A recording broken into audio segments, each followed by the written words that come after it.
Dito tayo dadaan papuntang Makati. Mas konti na kasi yung sasakyan dito. Dito pa lang, hinihingal na ako. Habang papalapit kami ng papalapit ng Makati, mas lalo ng tumibo. Nag-aalala ako. Papalapit na kami ng papalapit sa meeting place namin. Mas naaalin na ako.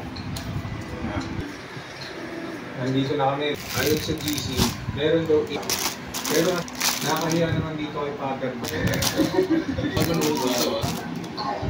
Wala ko ano. Saan yung ano natin? Ruta? Kaya tinayo ko na yung balita. Simula na basan yung mga sasama. Parang mga Gagawin natin is magbubuhos tayo dito sa bagong building. Format ka pala. Kala nyo magbabay tayo Nagka kayo ng mga simento. nakita ko yung simbolo ng niliris niya kasi wala na raw silang sexy